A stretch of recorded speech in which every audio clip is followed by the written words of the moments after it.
benvenuti alla TG Sicilia. Le principali notizie.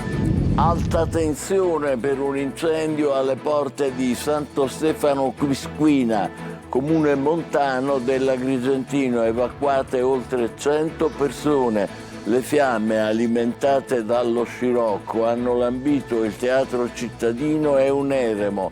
Allarme per un deposito di ossigeno e una stazione di rifornimento. In azione i Canadair. Incendi anche nel Palermitano, il più grave a Monreale, nel bosco di Casaboli. Ancora fiamme a Castronovo di Sicilia, famiglie in fuga nella notte. Catania, traffico paralizzato in mattinata sulla circonvallazione per lavori al Tondo Gioeni aggravati dalla restrizione della carreggiata. Il caldo estremo ha reso più pesanti le attese degli automobilisti, fermi in coda anche per un'ora. Palermo, colonie di topi e rifiuti bruciati nella corsia laterale di Viale Regione Siciliana, all'angolo con via Conceria, la denuncia dei cittadini in Consiglio Comunale. Dopo presidi e scioperi, l'avvertenza Pfizer approda al Ministero delle Imprese.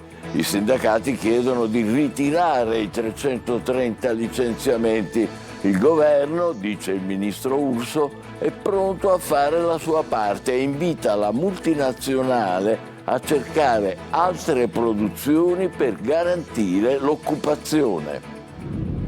Rapporto sulla sanità pubblica, invece di avanzare la Sicilia arretra nei tempi delle attese per esami clinici, prime visite e ricoveri. I ritardi cronici spingono i cittadini verso il privato o a rinunciare alle cure troppo care.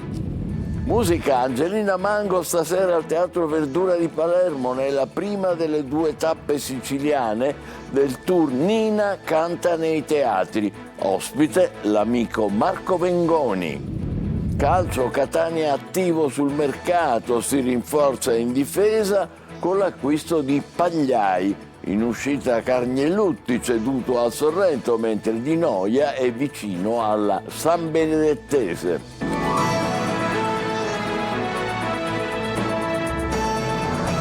Bentrovati, sono ore di paura, di grande tensione a Santo Stefano Quisquina, nell'Agrigentino, è un comune montano. Un vasto incendio alimentato dal forte vento di scirocco ha raggiunto il centro abitato, costringendo all'evacuazione di oltre 100 persone. Le fiamme sono vicine anche al Teatro Andromeda e sull'emergenza incendi c'è la denuncia di Legambiente. La Sicilia brucia, intervenga l'esercito, dice Davide Sardo.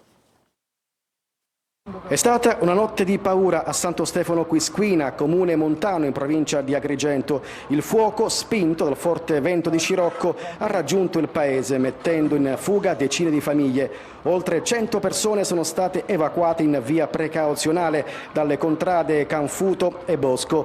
Momenti di tensione in un centro di poco più di 4.000 abitanti, avvolto dal fumo e minacciato dalle fiamme. Il rogo, partito dal territorio di Bivona, ha ridotto in cenere centinaia di ettari di macchia mediterranea ed ha lambito il Teatro Andromeda e l'eremo di Santa Rosalia. Massima allerta per la presenza lungo il fronte delle fiamme di un deposito di ossigeno di proprietà di una clinica privata, di una stazione di rifornimento e di una fabbrica di fuochi d'artificio. A presidiare queste aree sono state impegnate diverse squadre dei vigili del fuoco. Sul posto, oltre ai Canadair, carabinieri, polizia e corpo forestale. Il sindaco Francesco Cacciatore ha definito la situazione drammatica, spiegando di aver disposto l'evacuazione di tutte le persone esposte al rischio. Per consentire le operazioni di spegnimento e garantire la sicurezza è stata chiusa in entrambe le direzioni la strada statale 118 Coronese Agrigentina. Le operazioni proseguono senza sosta per contenere un fronte di fuoco ancora attivo. Infatti poco fa sono stati evacuati in via precauzionale i 22 pazienti della clinica minacciata dalle fiamme, sempre a Santo Stefano Quisquina, vicino ad Agrigento. Naturalmente i pazienti sono stati trasferiti in altre strutture sanitarie. Allontanati dalle loro abitazioni anche i cittadini che vivono lungo la statale che collega Santo Stefano con Bivona e prima ancora erano stati evacuati i residenti di Contrada Canfuto e quelli nelle vicinanze del Bosco Cadera. Il fuoco adesso è arrivato anche all'eremo di Santa Rosalia e lì sono in azione Canadair e elicotteri. Notte di fuoco anche nel Palermitano, la situazione è più grave a Monreale, nel bosco di Casaboli. Ebbene, sono in azione anche lì i Canadair, ancora fiamme a Castronovo di Sicilia, famiglie in fuga nella notte e Legambiente, come abbiamo detto, chiede l'intervento dell'esercito. Marco Gullà.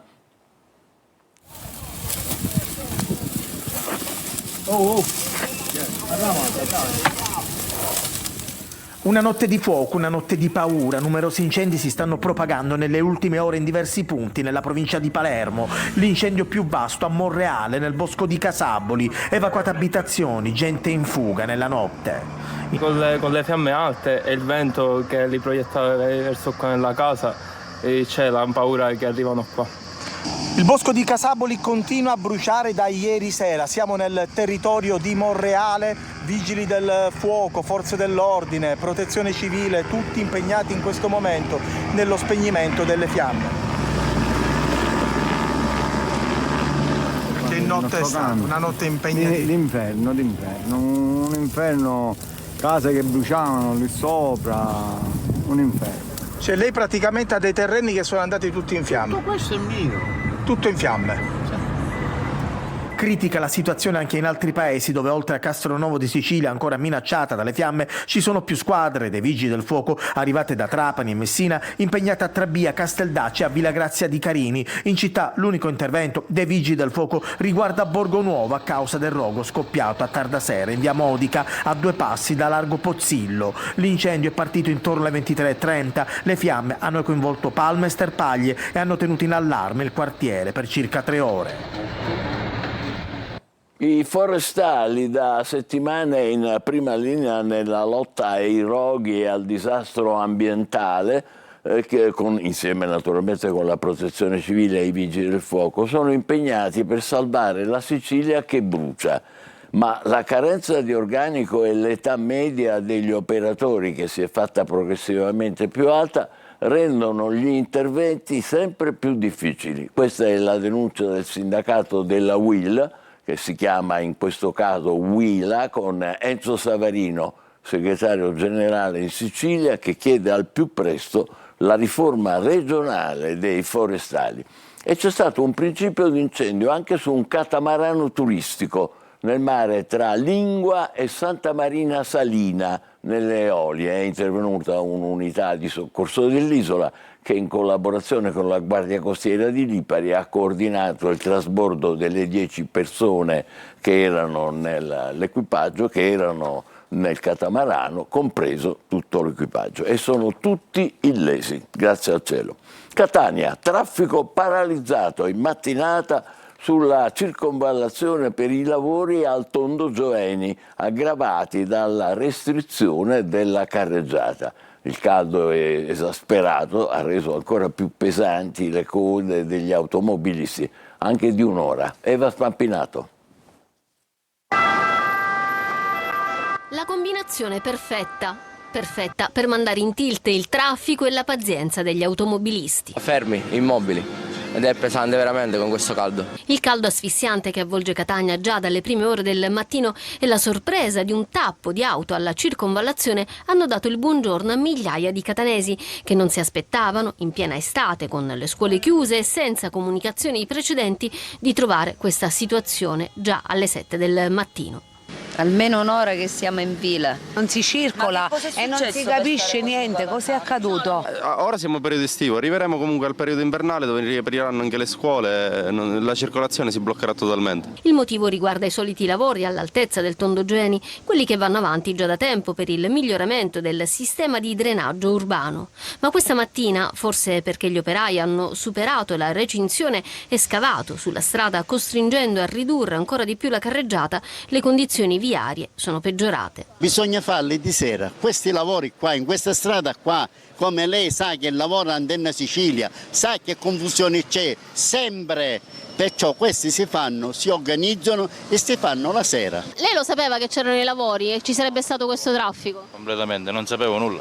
Una comunicazione sarebbe stato l'ideale, siamo rimasti bloccati. Le temperature roventi hanno reso ancora più insopportabile la lunga attesa in auto. Anche oggi infatti Catania, come Palermo e Messina, sono tra le città siciliane con la massima allerta per il caldo. Da domani le temperature dovrebbero iniziare ad abbassarsi e dare una piccola tregua ai siciliani.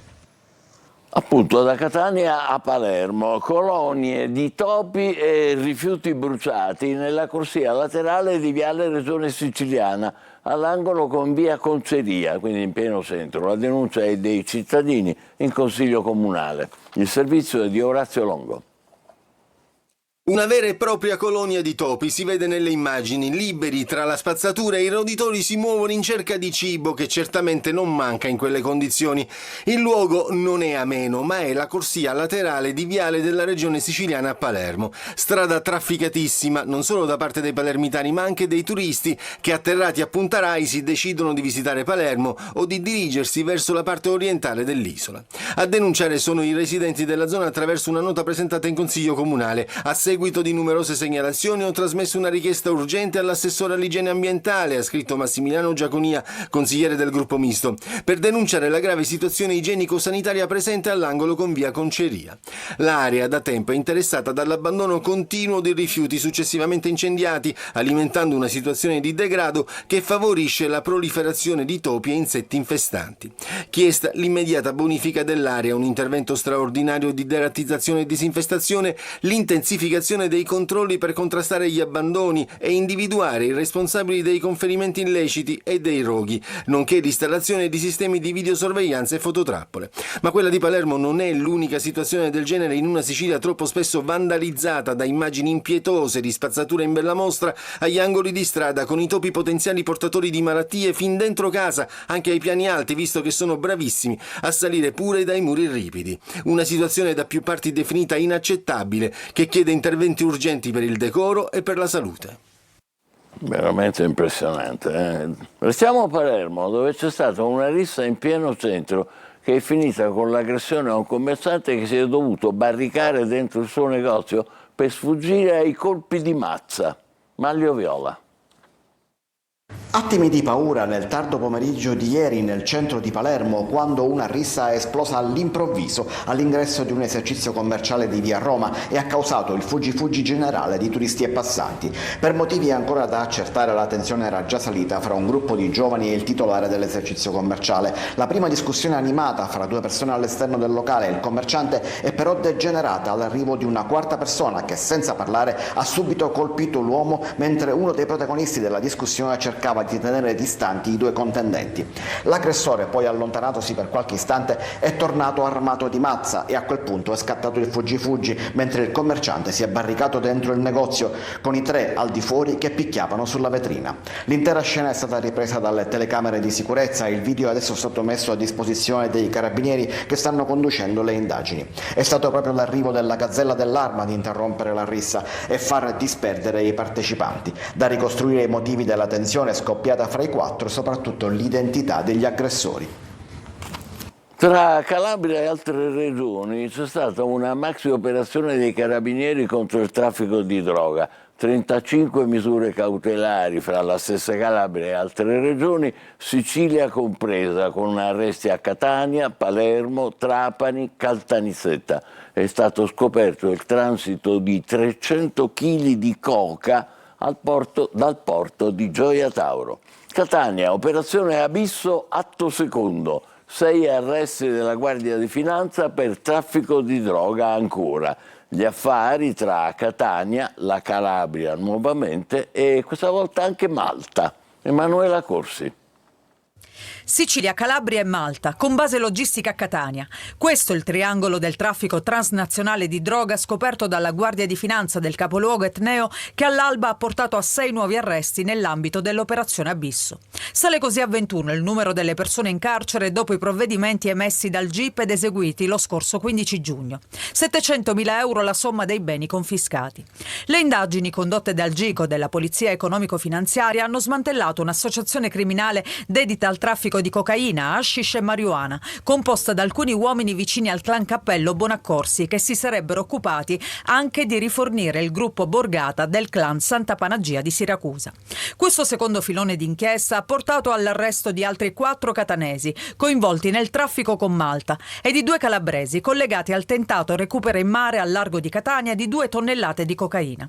I 2, originari di Locri e Siderno, erano stati ingaggiati dal clan catanese per trasportare l'ingente quantitativo di stupefacente nelle piazze di spaccio calabresi in cambio di un compenso. Un piano che fu sventato dalla Guardia di Finanza.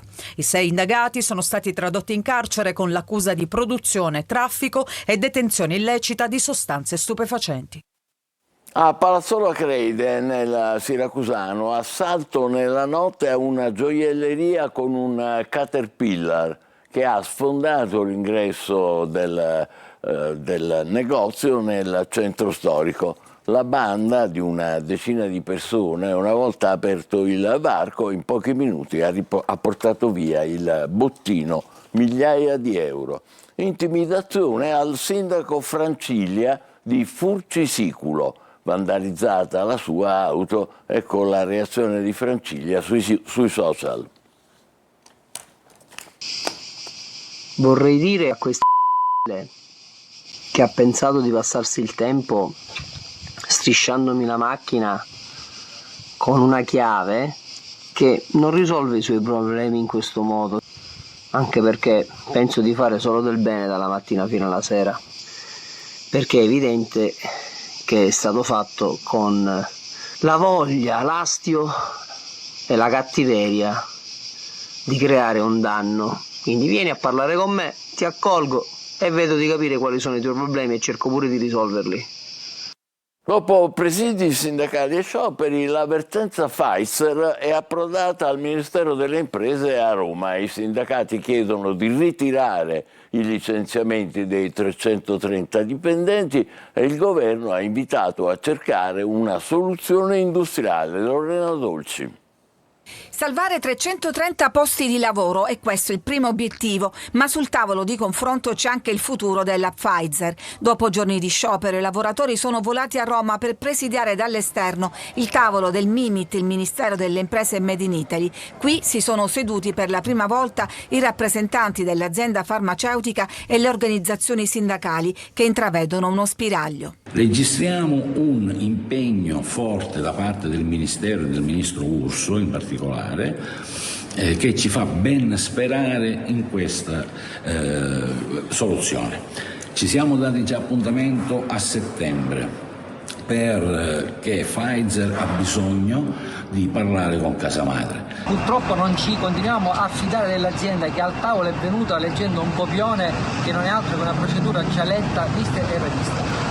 Apprezziamo l'apertura del governo e ci auguriamo che possiamo risolvere il problema di questa vertenza delicatissima per il nostro territorio. L'azienda ha ribadito le condizioni economiche che hanno portato ai tagli. Per il ministro Urso è necessario fin da subito avviare un percorso condiviso con tappe precise per individuare una soluzione capace di garantire la continuità industriale, la tutela dell'occupazione e il rilancio dello stabilimento. Il MIMIT, ha detto, è pronto a fare la propria parte. Anche la segretaria generale della CISL a Catania aveva espresso tutto il suo appoggio. C'è bisogno di mantenere attività produttive importanti. La vertenza Pfizer non è una vertenza che riguarda soltanto Catania, riguarda l'intero paese. Prossimo appuntamento per la vertenza dopo le vacanze, il 24 settembre. Sanità. La Sicilia rimane fanalino di coda nelle liste d'attesa. L'isola è una delle 3 regioni del terzetto in fondo alla classifica nazionale. Insomma, se nel paese la situazione migliora, da noi le attese si sono anzi prolungate già l'anno scorso. Manlio Viola.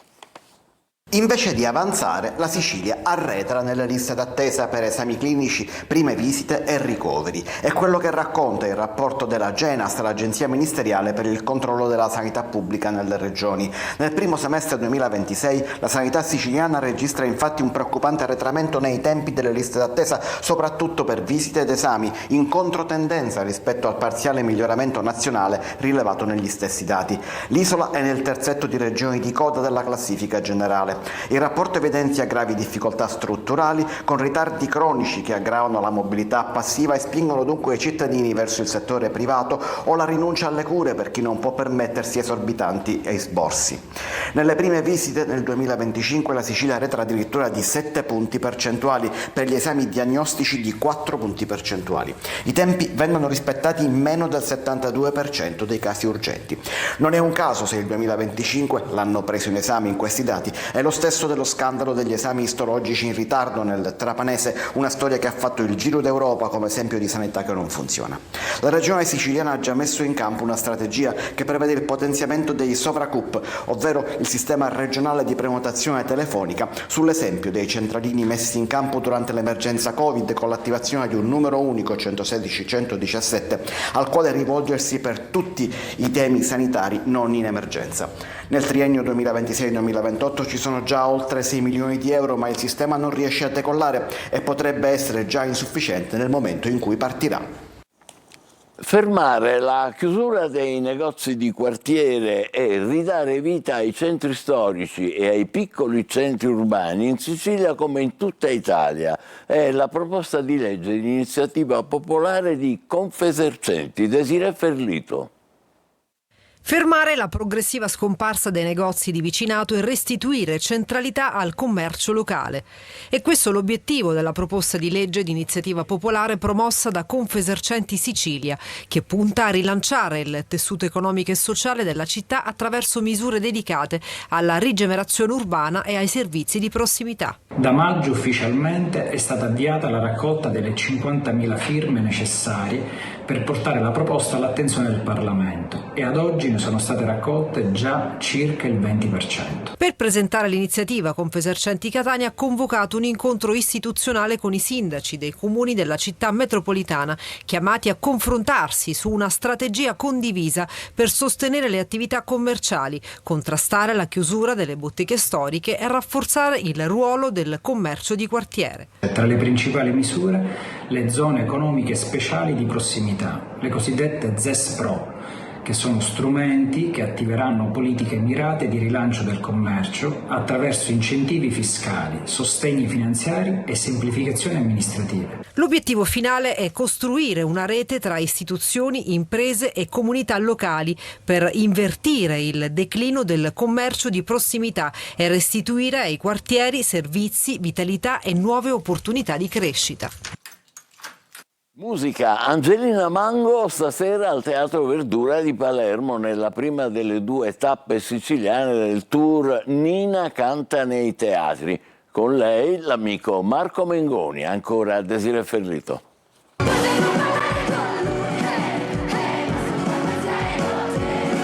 C'è un filo invisibile che lega Angelina Mango alla Sicilia, un legame fatto di ricordi d'infanzia, estati trascorse a Ortigia, granite e calore umano. È proprio da questo rapporto speciale con l'isola che prendono vita 2 degli appuntamenti più attesi del suo tour estivo. Angelina sarà stasera al Teatro di Verdura di Palermo, dove ad attenderla ci sarà un ospite d'eccezione, Marco Mengoni. Anche se trema la terra,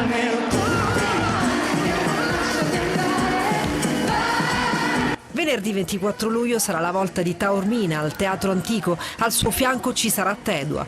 Il tour Nina canta nei teatri d'estate è pensato come un viaggio intimo, dove musica, natura e teatro si fondono. La scenografia ideata dalla stessa artista trasforma il palco in un giardino, allestito con piante provenienti dai vivai del territorio e restituite al termine di ogni concerto, in un gesto simbolico di riconoscenza verso i luoghi che la ospitano. Ho pensato che per il tour estivo si potesse fare un giardino e mi piace accogliere le persone nel giardino di casa.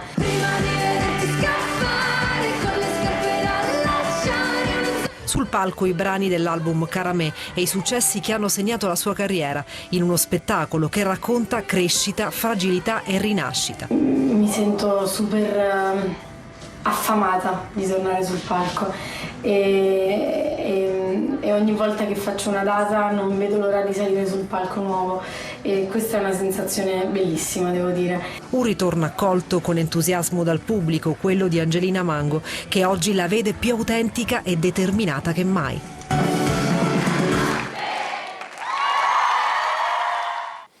Stasera e domani a Palermo è la pausa, poi il calciomercato con il Catania che si rinforza in difesa con l'acquisto di Pagliai. Vi aspetto.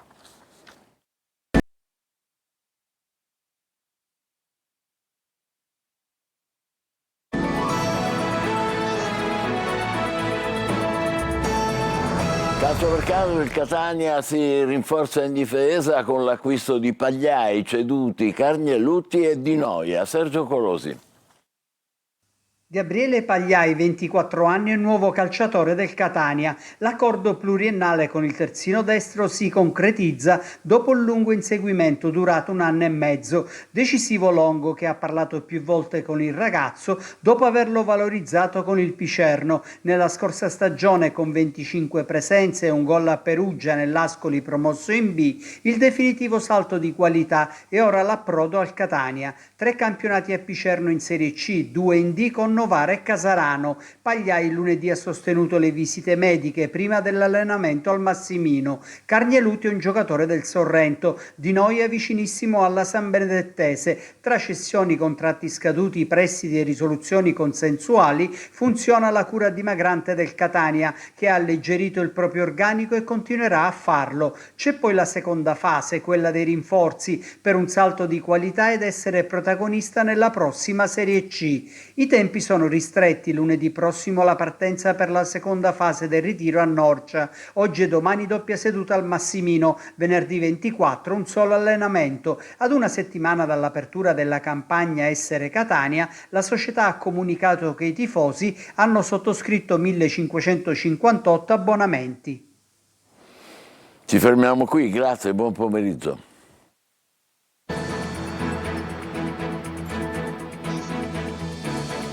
Entra nel mondo dell'informazione con l'app Sicilia Web. Resta sempre aggiornato con le news e le live in diretta.